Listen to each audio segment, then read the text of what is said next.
Berpikir kreatif. Apa sih yang muncul di kepala lo pas gue ngomong kayak gitu?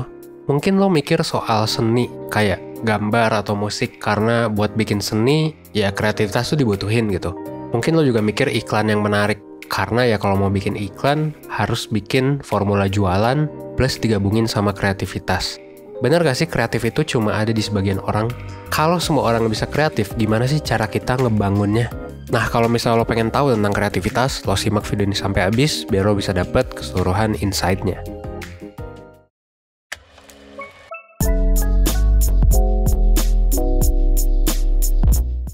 Jawaban buat pertanyaan, bener gak sih kreativitas itu cuma dikuasai oleh sebagian orang? Sebenarnya adalah iya dan enggak. Iya, karena sebenarnya beberapa riset tuh ngebuktiin kalau mereka yang kreatif itu punya pola otak yang berbeda. Kayak misalnya pemain jazz di film Soul yang bisa improvise lagu gitu ya. Atau pelukis yang sketching atau orang yang nyusun puisi gitu. Mereka tuh punya proses berpikir yang cukup beda daripada orang-orang umum. Kalau kata salah satu profesor dari ilmu psikiatri di Budapest, proses kreatif itu berhubungan sama gimananya satu area otak ini ngobrol sama area otak yang lain. Semakin erat hubungan, kemungkinan otak juga jadi lebih mudah buat ngasilin ide yang lancar, fleksibel, dan original. Nah, kalau misalnya dibilang enggak, ini tuh muncul karena otak kita tuh punya ciri khas yang fleksibel, yang namanya adalah neuroplasticity. Intinya ya semua otak manusia, mau lu dilahirin kayak gimana pun, itu punya kemampuan yang bikin otaknya tuh bisa berubah dan beradaptasi secara struktur dan fungsi karena pengalaman. Jadi, buat lo yang ngerasa nggak kreatif, sebenarnya lo bisa aja ngelatih diri lo buat jadi sosok yang kreatif.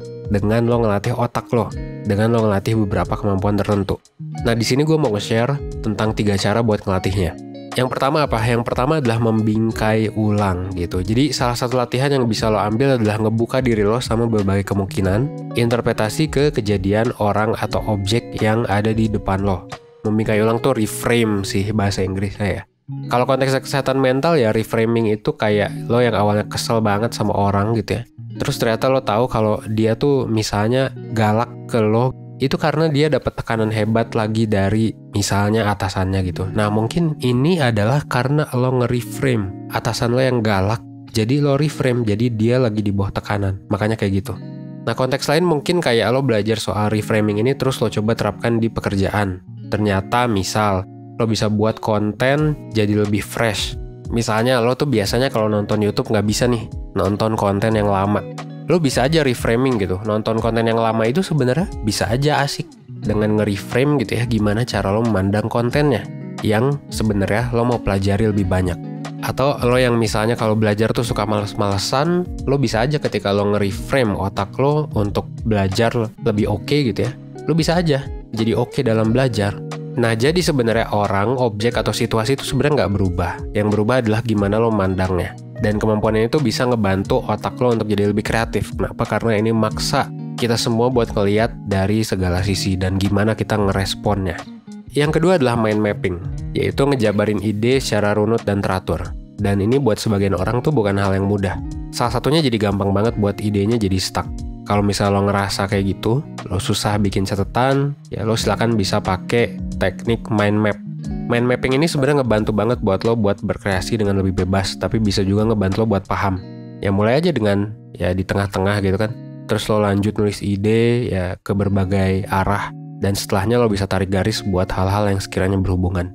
Latihan mind mapping ini sebenarnya bisa ngebantu orang buat lebih kreatif. Kenapa? Karena otak lo bekerja menyeluruh. Kayak nyoba buat nyari tahu gimana konsep A dan B bisa berhubungan satu sama lain gitu.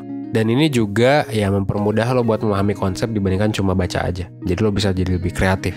Dan yang ketiga adalah beristirahat buat ngedapetin insight. Mungkin lo pernah lagi kerjain suatu pekerjaan dan ngerasa stuck banget. Nah, ini akhirnya bikin lo pengen ngambil udara segar atau ngelamun gitu. Biasanya ketika kita udah ngelamun, udah misalnya lagi mandi atau kita lagi istirahat, biasanya tuh ide buat ya nyelesain pekerjaan tuh bakal masuk. Sebenarnya ini kalau dalam proses kreatif dinamakan sebagai insight.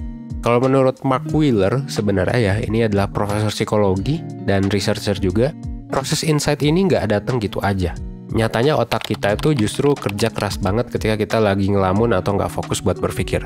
Bahkan lebih keras daripada waktu kita berpikir. Cuman kita nggak nyadar aja.